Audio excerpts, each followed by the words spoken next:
You ever wonder why you're playing over blues or blues-influenced songs sounds kind of flat or one-dimensional? You listen to the solos of your guitar heroes and hear that they're doing more than you are. Do you wish you had more vocabulary to draw on when soloing? So in just 10 minutes or so, I'm going to show you how to quite literally double your vocabulary using the same blues scale shapes that you already know. I've taught this lesson a couple thousand times in my 30 years of teaching, and it always helps my students play with more confidence and more vocabulary. So today we're going to learn how to play the two landmark pentatonic scale and blues scale shapes, how to find these shapes for major and minor keys, and most importantly, how to use both the major blues scale and minor blues scale in the same song to literally double your vocabulary. But first, I'm going to go against conventional wisdom and say that I think there are three types of keys that songs exist in: major, minor, and bluesy. Minor keys are simple, so if a song is in a minor key, generally meaning the first chord of the song is minor, you play the minor pentatonic. For major keys that don't sound bluesy, the solution is just as simple. You play the major pentatonic. However, there are many songs that fit in this third murky category of what I call bluesy keys. So blues and blues-influenced music is based on what they call a dominant seventh chord. You don't need to know the details of this to make practical use of what I'm about to show you. But dominant seventh chords have a major third and a minor seventh. What this means is they are kind of major and kind of minor, and therefore we can use both the major pentatonic or major blues scale and the minor pentatonic or minor blues scale over these songs. But what makes a song bluesy? There are some music theory giveaways, like is the song based on a dominant seventh chord? Is the song based on mixolydian mode? But I tend to just ask myself, does the song sound bluesy? The Rolling Stones aren't a blues band, but you can hear the blues influence in their music. Similarly, you can hear the influence of the blues on Led Zeppelin, Jimi Hendrix, Cream, John Mayer, Jack White, many, many others. So this third category of bluesy keys is what I'm going to focus on today. There is a link in the description for the PDF and backing track that I created for this lesson. So my backing track today is in the key of A, and it consists of just three chords, A, G, and D. So for those of you who are theoretically inclined, you might recognize that this progression gives us the mixolydian mode. For those of you who are more intuitive, you just might recognize this progression as a bluesy, classic rock-inspired progression. So knowing that the song's in the key of A, I want to find my two landmark shapes of the pentatonic scale and the blues scale. That's shape number 1 and shape number 4. So my first step is to locate the note A on the low E string, which is here at the 5th fret. So to find shape 1 of A major pentatonic, I would put my pinky on that root note A of the 5th fret, and I would get shape number 1.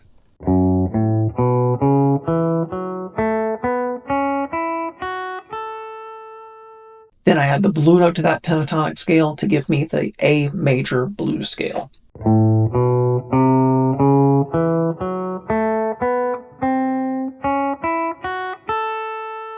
Next, I'm going to find the A minor pentatonic by putting my index finger on the note A and playing shape number 1.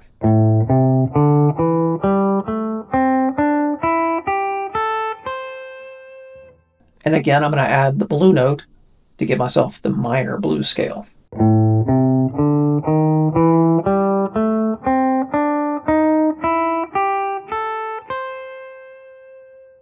So I just played the exact same shape in two different places on the neck, 3 frets apart.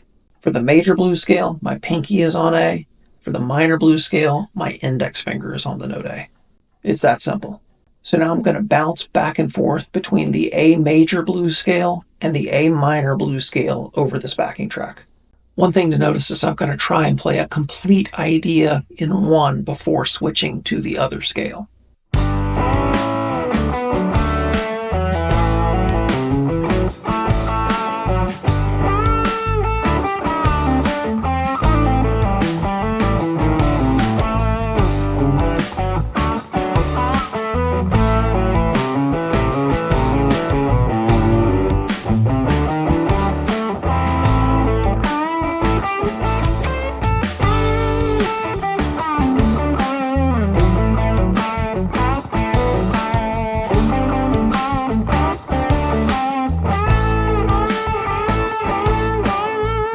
So next I'm going to find the other landmark shape, shape number 4. Shape number 4 is the second most used shape of the pentatonic scale, and its root notes are on the A string. So I find A on the A string. I'm going to play it at the 12th fret instead of open so that I don't have to contend with open strings. And to find shape number 4 of the major pentatonic, I would put my pinky on A and play shape number 4.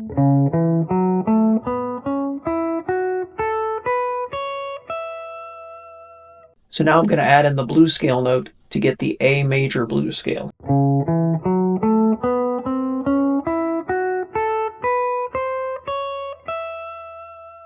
To find shape number 4 of A minor pentatonic, I simply put my index finger on this A at the 12th fret and play shape number 4.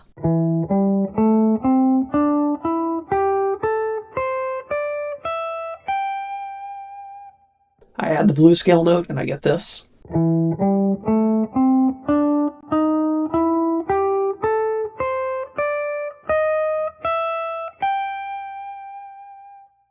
So again, I just played the exact same shape in 2 places on the neck, 3 frets apart. So for shape number 4 of the major blues scale, I put my pinky on A. For shape number 4 of the minor blues scale, I put my index finger on A. So here's what that sounds like over a backing track.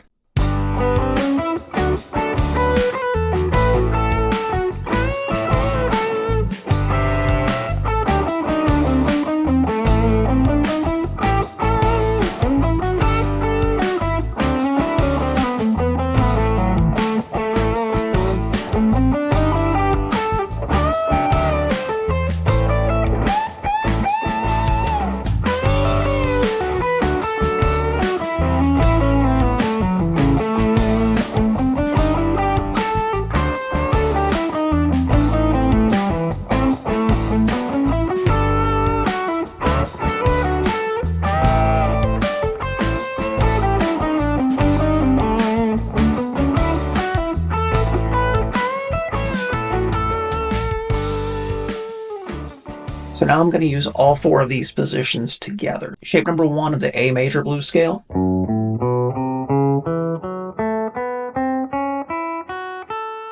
Shape number 1 of the A minor blues scale.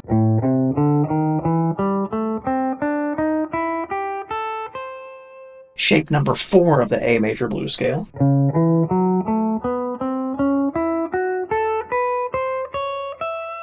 Shape number 4 of the A minor blues scale.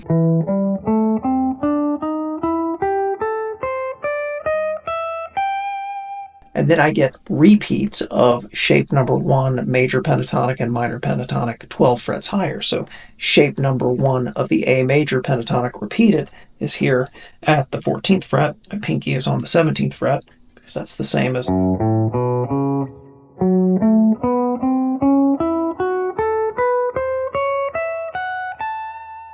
And then shape number 1's repeat up here at the 17th fret. A minor pentatonic or A minor blues scale.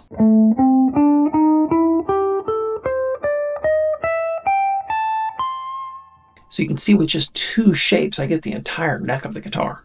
This gives me a lot of vocabulary options. Here's what that sounds like to a backing track.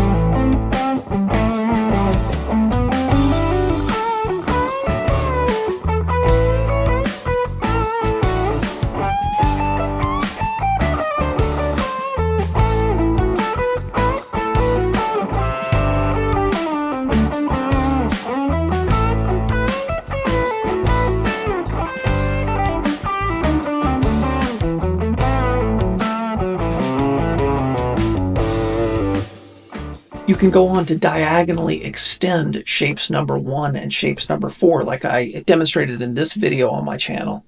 That would give yourself even more vocabulary, but with just the 2 landmark shapes of the blues scale or pentatonic scale, shape number 1 and shape number 4, it gives you options all over the neck. Again, to download the PDF diagrams and the backing track that I'm using in this lesson, click the link in the description.